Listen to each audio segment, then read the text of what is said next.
Bonjour à tous, bonjour Sébastien. Aujourd'hui, j'ai le plaisir de recevoir Sébastien Hucher, qui est chef de projet responsable développement durable chez Decathlon France. Merci Sébastien de venir aujourd'hui sur ce podcast. Je te laisse te présenter en quelques mots. Bonjour Laurie, merci pour ton accueil. Eh ben oui, je suis chef de projet développement durable pour les activités retail chez Decathlon en France. Et à côté de ça, engagé, président d'une association environnementale dans le Sud-Est et ambassadeur de la transition énergétique à Monaco. C'est très bien. Écoute, moi, j'ai le plaisir de t'avoir déjà rencontré à plusieurs reprises, notamment dans le cadre de nos activités, d'ailleurs, d'ambassadeur de Pacte pour la transition énergétique. Et aujourd'hui, je suis ravie de te recevoir pour parler plus spécifiquement de marketing et développement durable, un sujet qui est très important aussi pour nous au sein de l'entreprise, de My Marketing Experience et à titre personnel. Et nous sommes convaincus aujourd'hui que les deux peuvent être conciliés, même si ce n'est pas a priori toujours évident. Sébastien, est-ce que tu peux rapidement nous dire, dans le cadre de tes fonctions, comment est-ce que tu interviens? Quel est l'objectif de responsable développement durable chez Decathlon France? Oui, avec plaisir. Le travail est très concret, très pragmatique. C'est de rendre facile, préhensible des actions à mettre en place dans le retail, dans les magasins français, pour assurer une baisse de l'impact carbone de l'entreprise.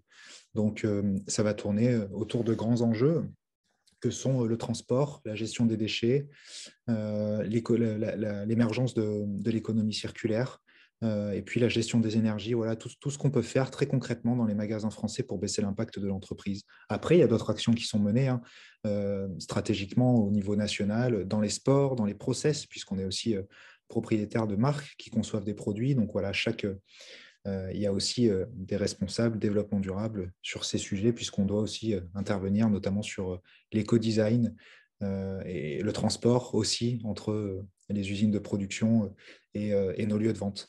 Mais moi, c'est très concrètement les actions à mener dans les magasins français pour baisser l'impact carbone.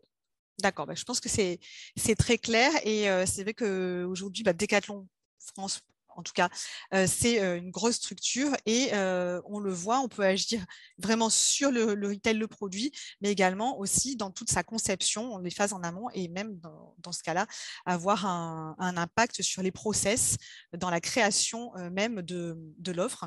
Ce qui aujourd'hui, oui. C'est notre plus gros combat, Laurie, effectivement, le produit, puisque 80% de l'impact carbone de Decathlon est lié au produit, D'accord. 4% au transport. Donc, souvent, les gens nous disent, tiens, vous fabriquez vos produits en Asie, vous faites pas, vous faites, enfin, c'est ça qui les marque, mais c'est 4% de notre impact. 80%, c'est le produit, hein, voilà, de la conception à la distribution et à la gestion de la fin de vie. Donc, c'est une vraie priorité.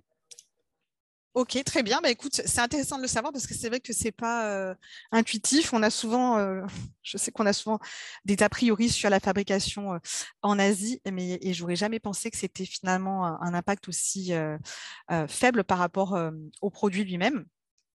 Pour les gens qui nous écoutent, qui sont souvent des PME et des TPE, est-ce que ce sont des démarches, est-ce que c'est une démarche qu'ils peuvent également mettre en place, c'est-à-dire pour justement réduire leur impact carbone au sein même de leur structure en mettant en place des actions sur leur offre ou même la structure de leur entreprise? Bien sûr, j'aime bien cette phrase qui dit tout ce qui ne se mesure pas ne s'obtient pas. Donc, Pas si faux. on mesure pas, si on mesure pas son impact, c'est quelque chose qu'on sait très bien faire quand on parle de bilan financier, de gestion économique d'une entreprise. Ça, on sait très bien compter. On sait d'où on part, on sait où on va, on fait des bilans, on crée des indicateurs. Et ben, c'est la même chose pour l'impact écologique, l'impact environnemental dans une entreprise. On doit absolument passer par ce bilan carbone pour pouvoir décider et mettre en place des actions concrètes pour baisser son impact. Écoute, oui, je sais que c'est quelque chose qu'on a essayé de faire nous-mêmes. Et c'est pas intuitif. Clairement, il faut pouvoir s'informer, il faut pouvoir se faire accompagner. Est-ce que tu peux nous en dire un petit peu plus sur ça, justement, sur ce sujet? Donc, la première étape, tu le dis, je la répète, pour pouvoir améliorer son impact et avoir un marketing et une entreprise plus, notamment, en tout cas dans sa globalité, plus durable, il faut en priorité mesurer son impact carbone. Est-ce que tu peux nous dire globalement, sur une petite entreprise, À quoi ça correspond? Qu'est-ce que ça va mesurer? Ça va mesurer son impact. Ça se fait, il y a tout un tas de possibilités pour faire son bilan carbone. Bien sûr, il faut se faire accompagner, mais on va pouvoir mesurer son impact. On appelle souvent son impact par scope. Le scope 1, ça va être ses émissions directes, et les scopes 2 et 3, les émissions indirectes. Qu'est-ce qu'on entend par scope et émissions directes et indirectes? Eh ben, le scope 1, les émissions directes, c'est ce qu'émet comme gaz à effet de serre l'entreprise concernée de par ses installations, de par ses véhicules, de par ses actions directes. Et indirectes, c'est toutes les activités qui se font en amont et en aval. Ça va être le transport, la distribution des produits, la consommation d'énergie, le déplacement des clients, le déplacement des collaborateurs, l'utilisation des produits, voilà, tous ces sujets-là. Et donc, c'est vrai que c'est le meilleur moyen de se mettre en action, c'est déjà de partir du début. Pourquoi il faut qu'on fasse ça? Parce qu'aujourd'hui, on n'en a pas encore parlé, peut-être qu'on en parlera, Laurie, mais pourquoi il faut Non, mais je pense que qu'on c'est le bon moment challenge, d'en parler. ouais, pourquoi il faut qu'on challenge nos business models? Pourquoi il faut qu'on challenge nos modes de fonctionnement? Pourquoi il faut qu'on vienne mettre à la tête de nos bilans comptables des indicateurs extra-financiers? Il y a une vraie raison, c'est qu'on atteint des limites planétaires. Et donc, c'est pas très agréable de se dire qu'il faut challenger son business model, parce que finalement, quand tout va bien, le modèle économique de société qu'on a créé est très vertueux pour l'humain, voilà, pour le côté social, le côté écologique, le côté environnemental. Si on n'a pas les données, on ne sait pas forcément pourquoi il faut qu'on se mette en action. Et ben, la raison, elle est simple. On sait globalement depuis 1972, depuis le Club de Rome, depuis le rapport Mido, qui s'appelle Les limites à la croissance, on sait qu'on ne peut pas avoir une croissance infinie dans un monde fini. C'est très dur pour nous de l'admettre, puisqu'on est dopé aujourd'hui aux énergies fossiles. Tous les produits qu'on tous les produits qu'on vend sont des produits issus des énergies fossiles, voilà, à 99%. Et ce sont des énergies non renouvelables. Le pétrole, le gazon, pardon, Le le gaz. pétrole, le gaz, le charbon sont des énergies non renouvelables. Et donc, c'est plusieurs problématiques. Non renouvelable veut dire qu'elles s'épuisent.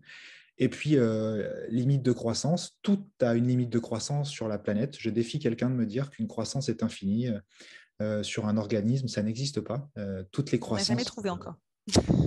Toutes les croissances ne sont pas infinies. Il n'y a que notre business, notre modèle économique qui s'appuie sur une croissance infinie avec un PIB qui mesure la température de l'état de l'humanité. C'est le PIB globalement. Et ça, il faut que ça change parce qu'on arrive à des limites. On a passé 6 des 9 limites planétaires. On a d'ailleurs cette semaine le nouveau rapport du GIEC qui vient de sortir et qui nous dit que les émissions de gaz à effet de serre que nous sommes en train de créer vont générer des conditions de vie potentiellement inhumaines, ou en tout cas très problématiques pour plus de 3 milliards d'êtres humains sur la planète. Et tout ça vient des émissions de gaz à effet de serre et donc de l'impact de nos activités humaines sur le réchauffement climatique qui est accéléré d'une manière incroyable et exponentielle.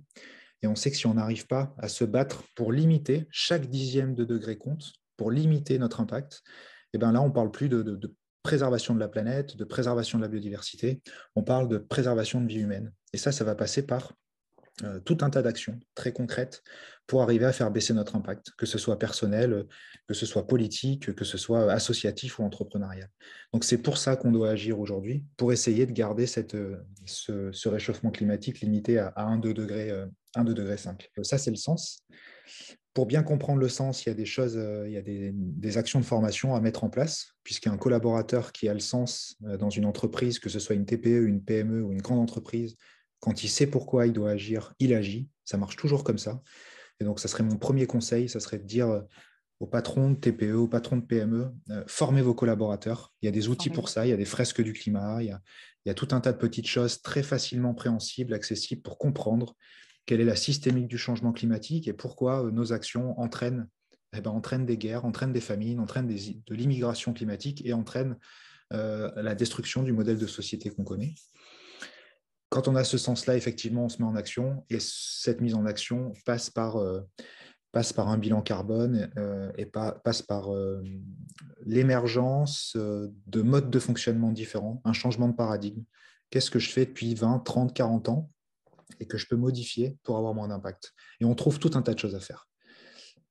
Que ça soit pour un chef d'entreprise qui va prendre des actions très concrètes et très fortes qui vont modifier toute la structure de l'entreprise, mais aussi pour la femme de ménage de cette même entreprise qui va arrêter d'utiliser des produits nocifs parce qu'elle a compris que ça avait un impact sur les écosystèmes et sur la biodiversité. Donc, on mélange un peu tout là entre le climat et la biodiversité, mais en tout cas, tout ça est très lié. Mais finalement, tout est très lié et ce que je retiens, c'est effectivement, même si on le sait, c'est pas quelque chose qui est forcément appliqué, c'est d'abord l'éveil des consciences pour savoir pourquoi on agit.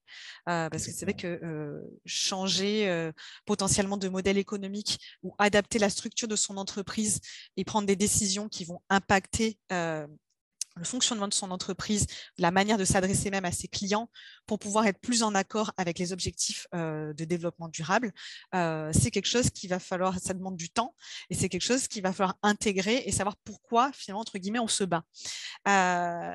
Du coup, j'en reviens à cette façon d'envisager, tu parlais d'envisager la croissance qui n'est pas infinie, c'est effectivement aujourd'hui.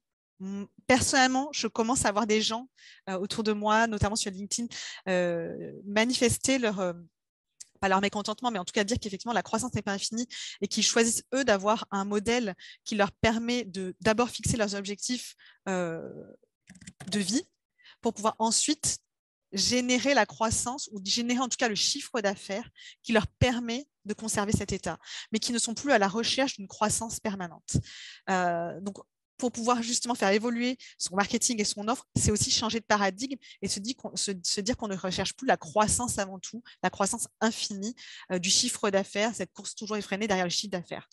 Donc ça, c'était un point que tu as soulevé que je voulais reformuler parce qu'à mon sens, il est également crucial. Et aujourd'hui, il existe de nouveaux business models.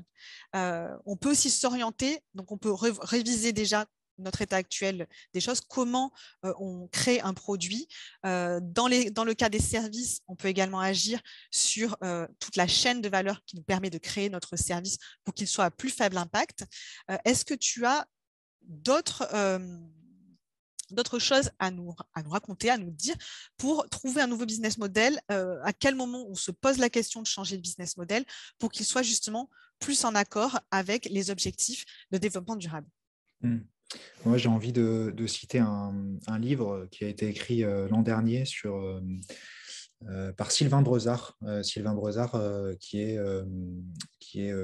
PDG de l'entreprise Norcis et qui a écrit un livre qui s'appelle La perma-entreprise. Et donc, il s'est inspiré de ce qu'on fait en permaculture pour essayer de transposer des actions et des modèles de permaculture dans l'entreprise. Et donc, il a écrit ce livre, La perma-entreprise, qui essaye d'expliquer quel modèle viable on pourrait mettre en place pour un futur vivable inspiré de la permaculture. Donc, c'est vraiment intéressant. Et il se base finalement sur des objectifs de développement durable.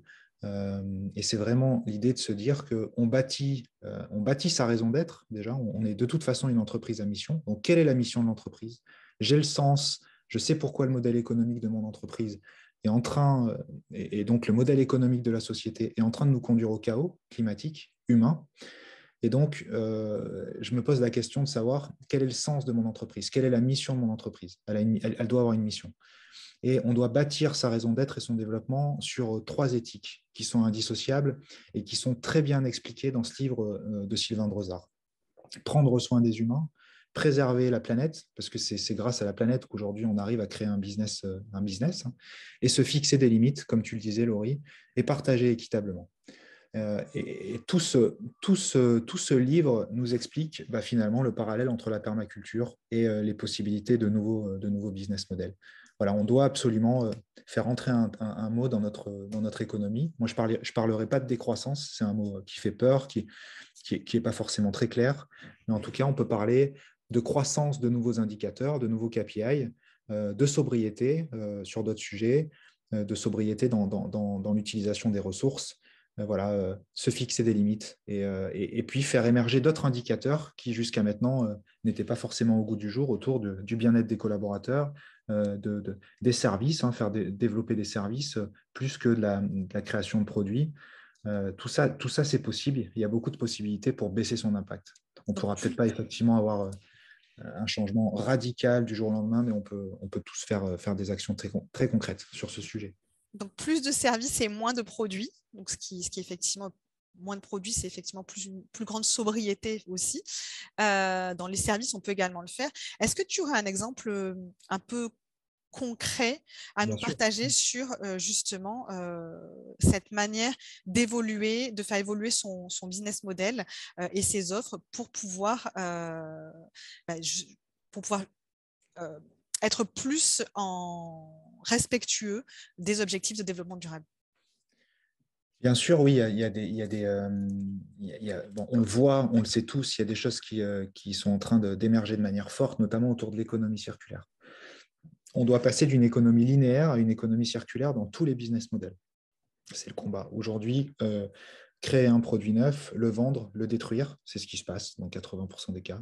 Et c'est plus possible. On a aussi cette obsolescence des produits qui ne sont pas durables.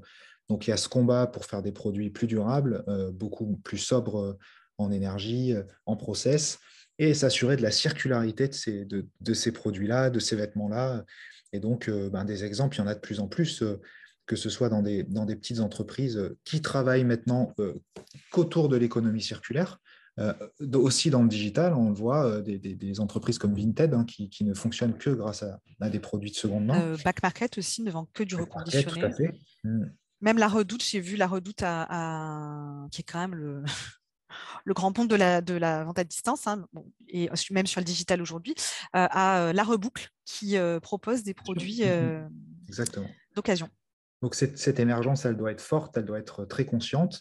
Chez Decathlon, clairement, aujourd'hui, on se bat pour ne plus jeter aucun produit. On fait de la reprise de produits sportifs qu'on revend. Voilà, donc là, finalement, c'est une vraie émergence des services. On a tout un pôle service qui est en train de se développer de manière très forte autour de la durabilité, de la seconde vie, de la reprise de produits. Un mot que vous connaissez souvent tous si vous êtes sportif, c'est les trocathlons. Voilà, continuer de faire émerger ces trocathlons pour que les gens puissent déposer leurs produits, qu'on puisse les revendre. Et finalement, moi, j'aime revenir sur ce marché du sport parce que c'est ce que je connais bien. Le rêve, c'est de se dire, quand on a un produit sportif qui est mis sur le marché, sur un écosystème, sur une agglomération par Decathlon, mais comment on s'assure de suivre ce produit-là et de pouvoir le voir partir, le voir revenir, le remettre en circulation. Et parce que c'est un produit durable, c'est un produit sur lequel on a une visibilité. Finalement, même on peut en rester propriétaire, puisqu'aujourd'hui, on fait émerger la location de manière forte. Et c'est aussi un business model qui nous permet de préserver les ressources. Donc, ce sujet très business, il est fort chez Decathlon, mais il est fort pour tout un tas de business models. Bien sûr, l'évolution des services. Quand on se donne le sens de rendre le sport accessible au plus grand nombre, on ne dit pas qu'il faut rendre les produits sportifs neufs accessibles au plus grand nombre.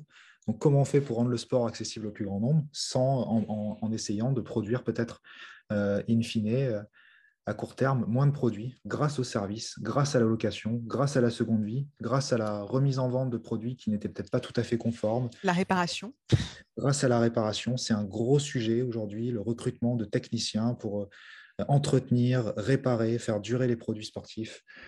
Et puis l'émergence de nouveaux indicateurs. Alors, bien sûr, des indicateurs sociaux, mais aussi autour de. J'aime parler de cet exemple parce que c'est un exemple qui a très bien fonctionné chez Decathlon. La mise en place d'un indicateur qu'on appelle le chiffre d'affaires durable. On anime les collaborateurs sur leur capacité à faire du chiffre d'affaires durable. Donc, tout ce qui vient de la réparation, de la seconde vie, de la reprise, du trocathlon, intègre cette composante CA durable et les collaborateurs sont primés sur leur capacité à faire du chiffre d'affaires durable. Donc, on utilise un peu les anciens systèmes qui fonctionnent très bien pour mettre en énergie les collaborateurs, mais sur des indicateurs durables. Et ça marche très bien de mettre des indicateurs économiques un petit peu comme ça, parallèles et très puissants pour baisser l'impact à court terme dans l'entreprise.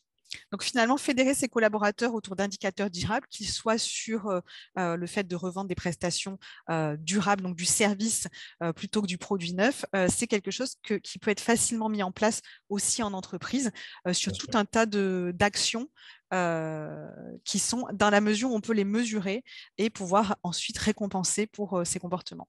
Bien sûr, sur l'économique, c'est possible. Chez Decathlon, on a toujours aussi animé les cadres sur le bien-être au travail des collaborateurs. Ils sont animés là-dessus. Donc, il y a des enquêtes qui sont partagées régulièrement aux collaborateurs pour savoir comment ils sont impliqués dans le projet du magasin, comment ils se sentent. Et en fait, tous ces indicateurs-là, s'ils commencent à monter dans le niveau de priorité de ce que doit proposer l'entreprise, les retours clients, les avis clients, tous ces sujets-là sont des indicateurs très précieux, le bien-être des collaborateurs, les avis clients, le chiffre d'affaires issu de nouveaux business models qui doit émerger. Tout ça, c'est effectivement très important pour arriver à faire baisser l'impact des entreprises, quelles qu'elles soient. Sébastien, c'est très intéressant et j'aimerais, si tu es d'accord, qu'on puisse aborder maintenant un sujet sur lequel tu m'as branché en début d'année en me donnant la référence d'un livre qui m'a complètement scotché et qui est l'économie de la fonctionnalité. Donc c'est l'EFC, j'ai oublié le C, et qui est la manière d'appréhender un nouveau business model pour son activité, pour l'envisager de façon différente. Est-ce que tu pourrais, je pense que tu vas en parler beaucoup mieux que moi, est-ce que tu pourrais nous en toucher deux mots? Parce que ça, c'est pour moi vraiment aujourd'hui quelque chose que beaucoup d'entreprises pourraient envisager. Je ne dis pas toutes, mais qui, si c'était plus envisagé, pourrait permettre déjà de changer pas mal de choses. Oui, alors tu parles du livre qui s'appelle Modèle économique de demain Oui, exactement. aux éditions Graines d'Argent, que je conseille effectivement. C'est une petite BD. Je le mettrai dans les ressources avec grand plaisir. C'est une BD, c'est très bien fait, justement. Voilà, une BD qui est très bien faite et qui parle de l'EFC, effectivement, de l'économie, de la fonctionnalité, de la coopération. Et voilà, dans cette BD, on apprend pas mal d'histoires. On apprend que les entreprises ne peuvent plus être contraintes de devoir vendre toujours plus pour se développer. On vient d'en parler, mais on sait que c'est plus compatible avec l'état de la planète et cette finitude de nos ressources.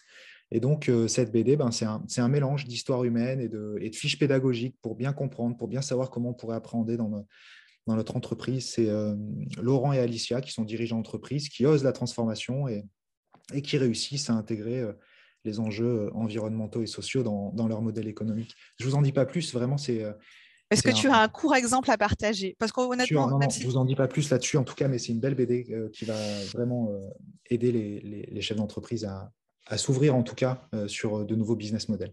sur ce type de business model, sans spoiler la BD que je recommande aussi à tout le monde, tu m'avais parlé d'exemple de casque de vélo. Oui, alors c'était Qui pour moi est un exemple assez concret que tu pourrais partager pour qu'on puisse mieux comprendre ce qu'est l'EFC et la possibilité de trouver un nouveau business model sans changer radicalement son activité. Je t'avais parlé d'un casque de vélo, effectivement, parce que c'est un projet une exploration qui avait été menée chez Decathlon. On en est encore globalement au stade de l'exploration sur l'économie de la fonctionnalité de la coopération. En gros, c'est un modèle économique qui consiste à passer de la vente d'un volume de biens à la vente d'une solution très globale, qui intègre des biens, des services dans le but d'atteindre une performance, plutôt une performance d'usage ou une performance sur le territoire. Il y avait cet exemple, on peut en prendre, il y a cet exemple d'un casque de vélo, on pourrait imaginer un casque de vélo 100% recyclable, qui serait très durable et qu'on mettrait à disposition quand on vend par exemple un vélo chez Decathlon, ce casque est mis à disposition, mais ce casque pourrait intégrer, on imagine, une puce RFID qui nous permettrait de voir un petit peu quels sont les trajets empruntés par les cyclistes d'une communauté d'agglomération. Et du coup, ces données seraient louées par la communauté d'agglomération et ça générerait un business model autour d'un usage. Bon, j'invente un peu parce que, enfin, j'invente un peu. Il y a eu cette exploration qui a été faite par Jean-Sébastien Tronchon, qui travaillait chez Decathlon et qui maintenant d'ailleurs a rejoint une entreprise qui s'appelle Imatera et Ouais. qui conseille tous les entrepreneurs, donc vous qui nous écoutez aujourd'hui, dans leur changement de business model. Donc, c'est intéressant de faire le lien avec Imatera. Vous pouvez retrouver leur site internet ou les infos sur LinkedIn. Mais il y a des exemples on en parle dans la BD. Un apiculteur, pour donner un exemple un petit peu original, un apiculteur qui s'en sort difficilement, hein, changement climatique, problématique de réchauffement. Épuisement aussi. On parle beaucoup aussi du contexte alors, je dirais social ou santé de l'entreprise où on voit les dirigeants épuisés de toujours courir derrière du chiffre d'affaires. Alors oui, et puis quand on est dépendant d'animaux comme les abeilles qui souffrent énormément du changement climatique, qui souffrent énormément des intrants chimiques, on voit qu'on perd énormément de ruches en France chaque année. Les récoltes sont très aléatoires. Cet apiculteur, il travaille avec, alors j'ai plus le détail, ça fait longtemps que j'ai pas lu la BD, mais il travaille avec des scientifiques et puis il loue ses ruches pour que ces organismes-là puissent prélever du miel et faire une cartographie très, très claire de ce qui se passe à 2 km autour de la ruche, puisque les abeilles butinent à peu près 2 km autour d'une ruche, pour avoir une cartographie des intrants chimiques sur le territoire. Et il loue ces ruches. Et donc, il n'utilise plus le miel, le produit de la ruche pour gagner de l'argent, pour faire son bilan économique. Il loue les services de la ruche. Donc voilà, il y a encore... Pour revendre de la donnée chiffrée. Pour revendre de la donnée chiffrée. Et puis, il y a aussi cette entreprise, vous le verrez dans la BD, qui arrête de vendre des ampoules pour l'éclairage dans la ville, mais qui vend la solution globale et comment mieux intégrer l'éclairage dans la ville pour qu'il soit à la fois plus doux, à la fois plus fort, plus durable. Et puis, vous avez aussi, je pense qu'on n'en parle pas, mais je prends un exemple d'une grande marque de pneus qui vend des pneus pour les camions, voilà, qui vend des pneus pour les camions, et puis qui décide de changer son business model et qui décide de louer le service pneumatique. Mais à partir de là, ça change complètement la conception du pneu, parce que quand on vend un pneumatique, finalement, il y a un intérêt à ce qu'il s'use à un moment donné. À les changer régulièrement. Et quand on loue une solution pneumatique, il y a un intérêt à trouver à se battre pour trouver des process de durabilité très puissants pour que la location soit de plus en plus pérenne aussi pour l'entreprise. Donc voilà, tout ça, c'est des changements de paradigme, mais qui changent le modèle économique, la conception, la durabilité, l'analyse du cycle de vie, et c'est très puissant.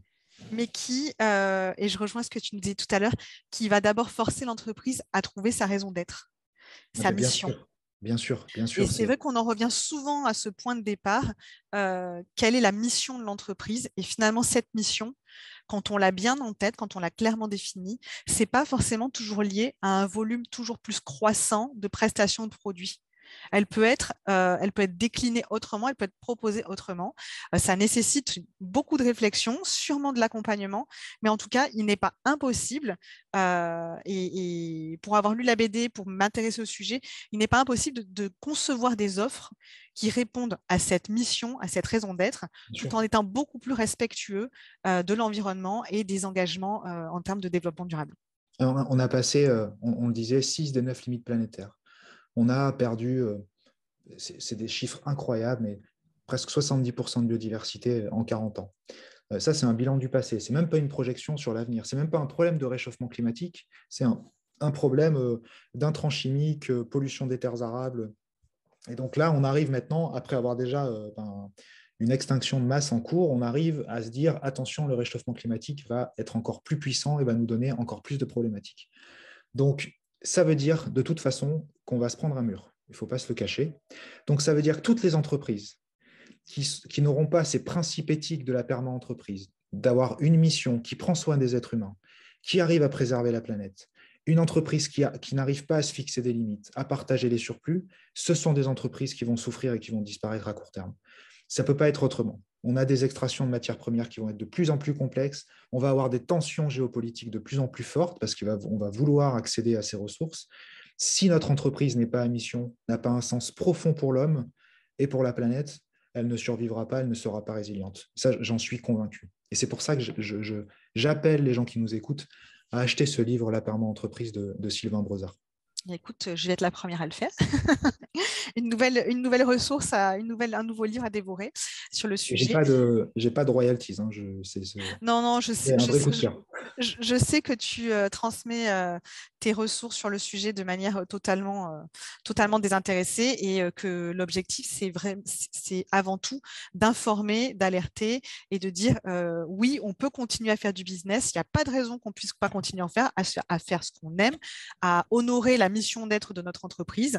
Mais aujourd'hui, il faut vraiment pouvoir intégrer d'autres dimensions dans nos KPIs qui sont des valeurs qui sont tout ce qui touche à l'environnement, notre impact environnemental, sociétal et c'est vraiment quelque chose qui commence à émerger, mais il faudrait que ça aille beaucoup plus vite.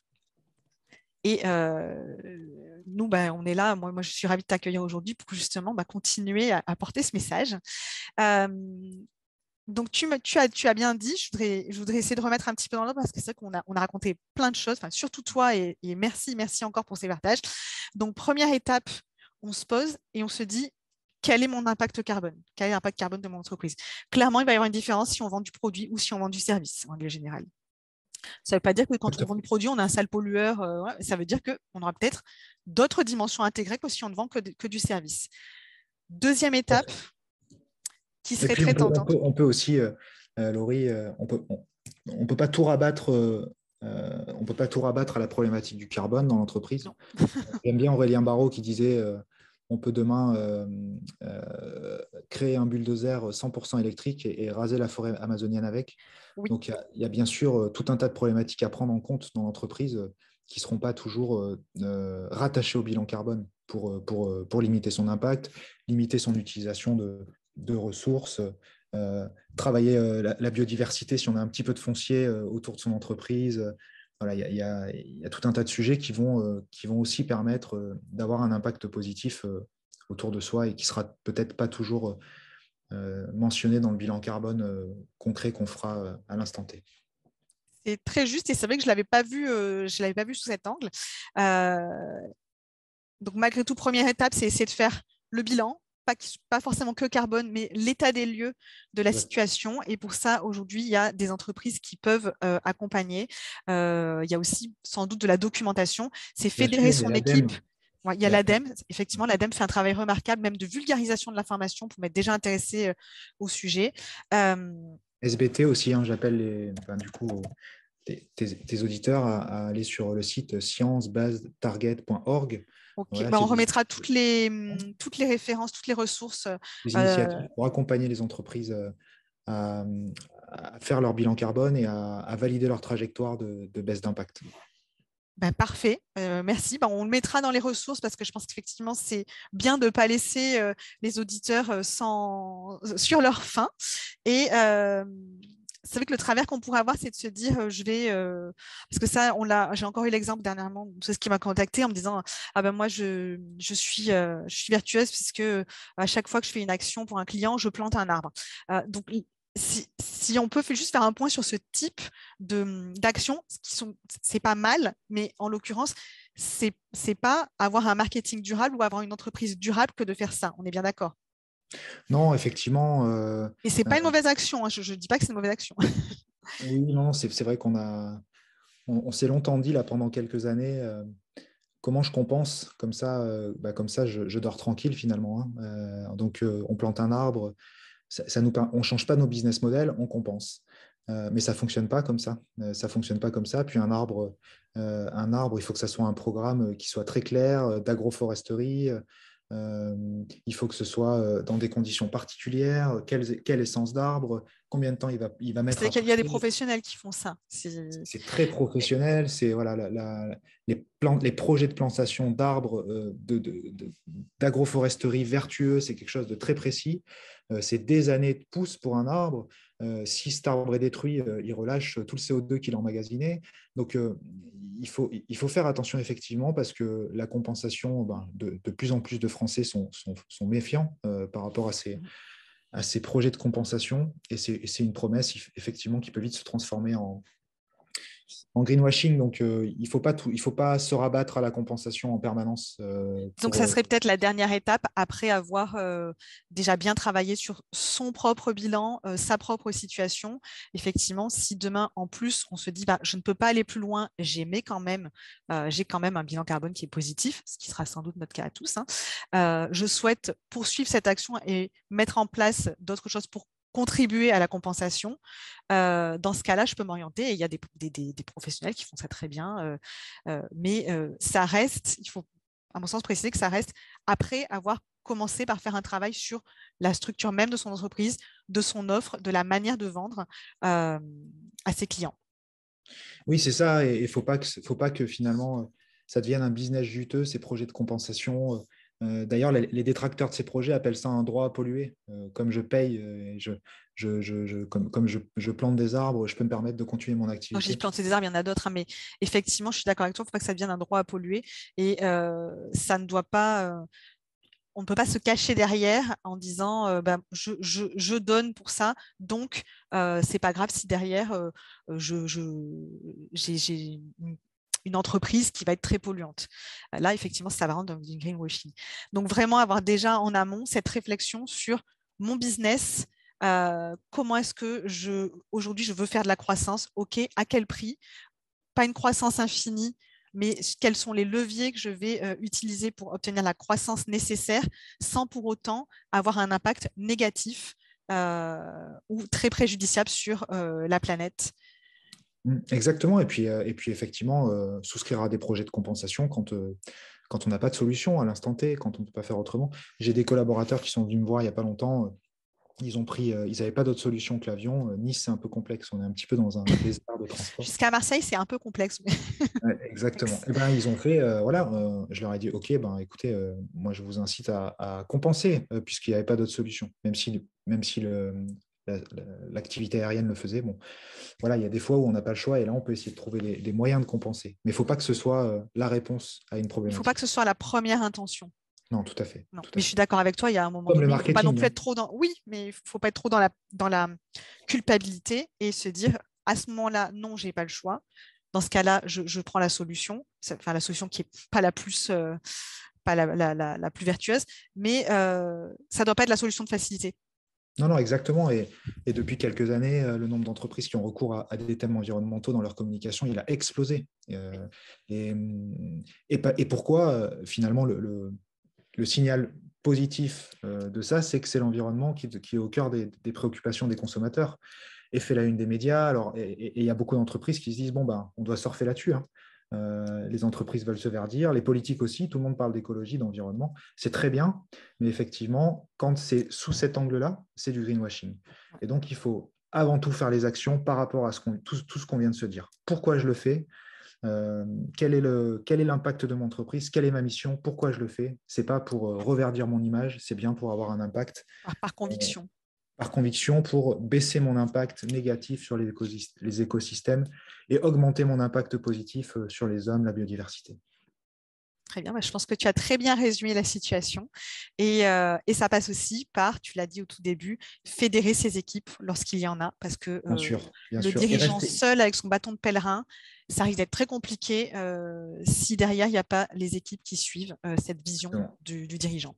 Et, et, et pour terminer sur ce sujet de greenwashing et finalement de tout ce qu'on vient de se dire, restons honnêtes. Restons honnêtes sur les qualités environnementales de ce qu'on va mettre en place. Il n'y a pas de produit sans aucun impact. Même une entreprise aujourd'hui très active a un impact quand elle produit.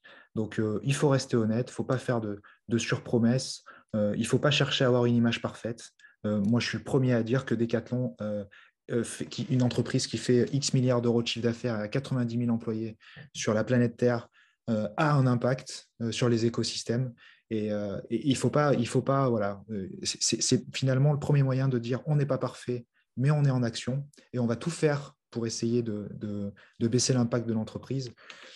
C'est à la fois faire preuve d'humilité, de réalisme et finalement de responsabilité. Et ça marche très bien, ce marketing-là, de dire on n'est pas parfait, mais on agit.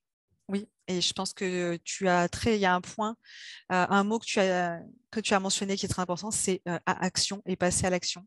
Tout ne sera pas parfait de suite. On ne sera pas parfait, on va continuer d'avoir un impact sur l'environnement, mais par contre, on est passé à l'action. Et j'espère que ce podcast aura pu planter une petite graine dans l'esprit de nos auditeurs pour, s'ils n'ont pas commencé, que la réflexion germe et qu'ils passent également à l'action si ce n'est pas encore fait. Je te remercie beaucoup, Sébastien. Merci pour tout ce que tu nous as raconté. Je mettrai les ressources dans le podcast, comme ça tout le monde pourra les avoir. Merci pour ton temps. Et si tu veux rajouter un petit mot, eh ben, écoute, avec plaisir, c'est à toi. Non, bah, écoute, Laurie, avec grand plaisir, je reste à ta disposition, à la disposition des auditeurs pour avancer sur ces sujets. Effectivement, c'est le moment d'agir. Voilà, je vous invite à lire le rapport du GIEC qui est sorti le mardi 1er mars. Il est sans équivoque. Il y a un résumé pour les décideurs qu'on est tous finalement, puisqu'on peut tous décider de mettre des actions en place. Il est sans équivoque, on est à un tournant, et pas un tournant pour la planète, on est à un tournant pour l'humanité. Donc c'est le moment. C'est le moment et tout n'est pas perdu. Non, tout n'est pas perdu. Et effectivement, j'espère que ça aura pu aider tout le monde à commencer à mener cette réflexion. Je te remercie beaucoup, Sébastien. Je te dis à très vite et belle continuation sur tous ces projets avec Decathlon France et aussi tes projets et sur toutes tes autres casquettes. Merci Laurie. À Merci bientôt. beaucoup. À bientôt.